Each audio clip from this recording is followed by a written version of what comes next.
Дорогі українці і українки, ще 2 дітей сьогодні вбила Росія. Удар російської артилерії по селищу Дружба, турецька громада Донецької області. Загинули дівчинка 2007 року народження і хлопчик 2013. Чернігівська область, селище Гончарівське, влучання ракети, 2 жінки вбиті. Триває розбір завалів, пошкодження будинок культури, школа, житлові будинки. Мої співчуття рідним та близьким загиблих. Сьогодні ж російські ракети і дрони знов били по Одесі, по нашим південним районам. Загалом від початку тижня лише на території Одеської області від російського терору постраждало більше 20 людей. Серед них 2 дітей. Лише абсолютне зло може завдавати таких ударів. Буде відповідь. Окрім цього, буде ще більше консолідації світу для захисту і для спільних дій, ще більше енергії заради перемоги, ще більше прагнення справедливості, справедливого покарання Росії за всі злочини цієї війни. І таке покарання буде. Провів засідання Ставки. Тривале, детально розібрали питання захисту наших міст і громад, наших портів від російських ударів. Якщо хтось там в Росії сподівається, нібито вони зможуть зробити Чорне море простором свавілля і тероризму, то у них це не вийде. Знаємо, як захиститись, бачимо в світі готовність працювати разом і надалі і більш активно, щоб дати спокій цьому регіону. Сьогодні ввечері планую провести перемовини з президентом Туреччини Ердоганом. Чорноморський регіон, продовольча безпека, інші важливі теми. Як і завжди на Ставці були детальні доповіді наших військових, розвідок, прикордонників щодо наявної ситуації на передовій.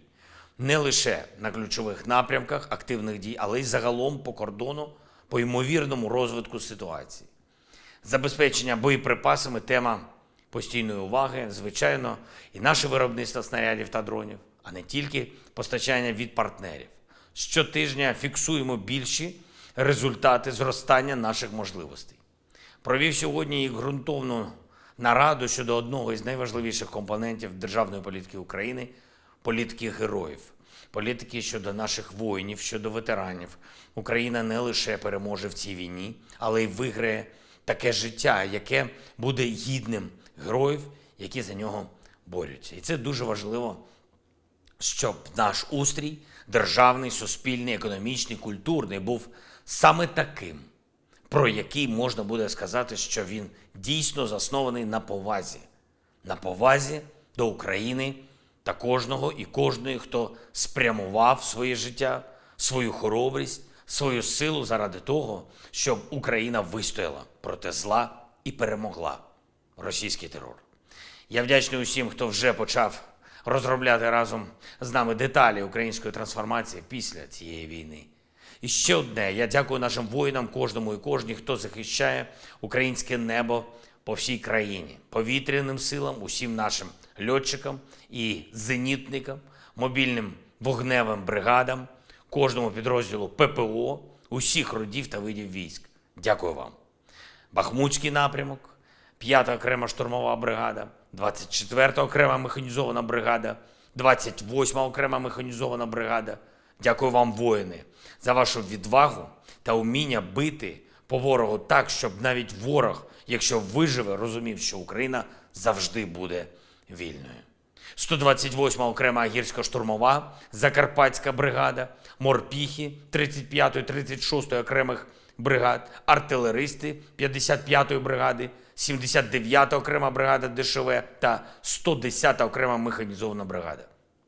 Дякую вам, воїни, за вашу влучність, за вашу здатність повертати Україні своє. Слава вам усім, воїни, слава кожному і кожній, хто б'ється заради нашої держави і людей. Дякую всім в світі, хто нам допомагає. Слава Україні!